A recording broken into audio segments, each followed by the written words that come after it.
പിതാവിനും പുത്രനും പരിശുദ്ധ റൂഹായിക്കും സ്തുതി, ആദ്യം മുതൽ എന്നേക്കും തന്നെ ആമേൻ. ഇന്ന് ജൂൺ മാസം 6-ാം തീയതി ശനിയാഴ്ച. 1 ശമൂവേൽ 7-ാം അധ്യായത്തിൻ്റെ 12-ാമത്തെ വാക്യം. പിന്നെ ശമൂവേൽ ഒരു കല്ലെടുത്ത് മിസ്പായിക്കും ശേനിനും മധ്യ നാട്ടി, ഇത്രത്തോളം യഹോവ നമ്മെ സഹായിച്ചു എന്ന് പറഞ്ഞ് അതിന് എബെനേസർ എന്ന് പേരിട്ടു. ജീവിതത്തിൻ്റെ വഴികളിലൂടെ സഞ്ചരിക്കുമ്പോൾ ചില നിമിഷങ്ങൾ നമ്മുടെ ഹൃദയത്തിൽ എന്നും കൊത്തിവയ്ക്കപ്പെട്ടിരിക്കും. ചിലത് കണ്ണീരിൻ്റെ അടയാളങ്ങളായിരിക്കാം, എന്നാൽ മറ്റു ചിലവ അത്ഭുതകരമായ വിടുതലുകളുടെ സാക്ഷ്യങ്ങൾ ആയിരിക്കാം. അത്തരമൊരു നിമിഷത്തിൻ്റെ ഓർമ്മക്കല്ലാണ് ശമൂവേൽ ഉയർത്തിയ എബെനേസർ.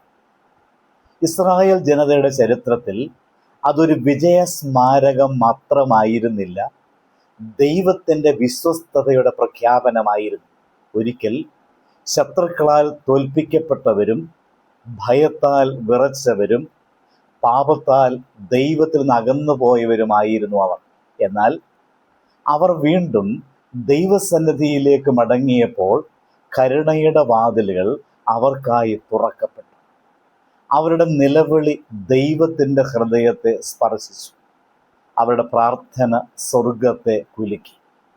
ദൈവം ഇടപെട്ടു, ശത്രുക്കളെ ചിതറിച്ചു, തൻ്റെ ജനത്തിന് വിജയം നൽകി.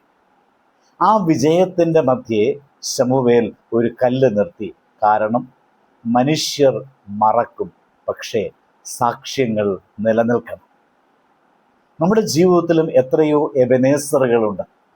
കണ്ണീരൊഴുക്കിയ രാത്രികളിൽ ഉറക്കം നഷ്ടപ്പെട്ടപ്പോൾ നമ്മെ ആശ്വസിപ്പിച്ച ദൈവം, വഴിയില്ലെന്ന് തോന്നിയപ്പോൾ പുതിയ വഴി തുറന്ന ദൈവം, രോഗത്തിൻ്റെ ഇരുണ്ട താഴ്വരകളിലൂടെ കൈപിടിച്ച് നടത്തിയ ദൈവം, നമ്മുടെ ശക്തി തീർന്നപ്പോൾ തൻ്റെ ശക്തിയിൽ നമ്മെ ഉയർത്തിയ ദൈവം.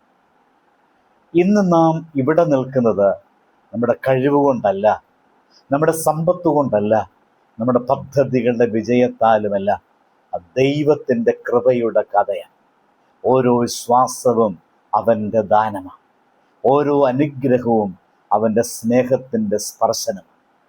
എബെനേസർ നമ്മെ ഒരു മഹത്തായ സത്യം ഓർമ്മിപ്പിക്കുന്നു. ഇന്നലെയിലെ വിശ്വസ്തനായ ദൈവം ഇന്നും അതേപോലെയാണ്.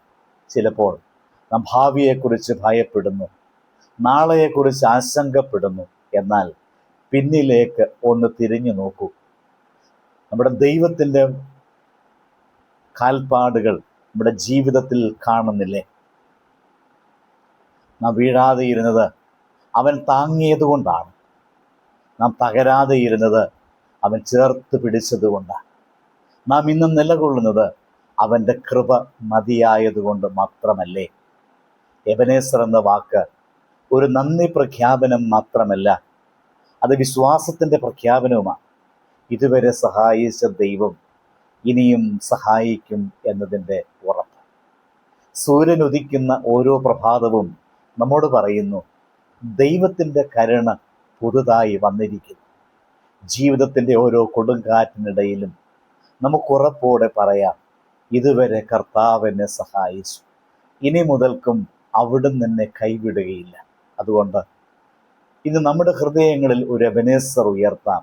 നന്ദിയുടെ ഒരു കല്ല്, വിശ്വാസത്തിൻ്റെ ഒരു സ്മാരകം, സാക്ഷ്യത്തിൻ്റെ ഒരു ദീപസ്തംഭം.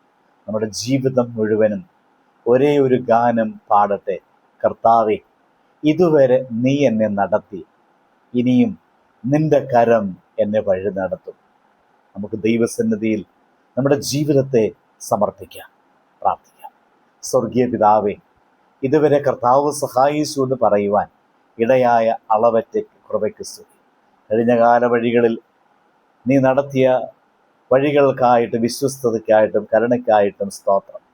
ഭാവിയെക്കുറിച്ചുള്ള എല്ലാ ഭയങ്ങളും നിന്റെ കരങ്ങളിൽ സമർപ്പിക്കും. ഇതുവരെ കൈപിടിച്ച് നടത്തിയതുപോലെ ഇനിയും ഞങ്ങളെ വഴി നടത്തുമാറാകണമേ. ഞങ്ങളുടെ ഹൃദയങ്ങളെ നന്ദി കൊണ്ടും വിശ്വാസം കൊണ്ടും നിറയ്ക്കണമേ. ആമേൻ. ദൈവം അനുഗ്രഹിക്കട്ടെ.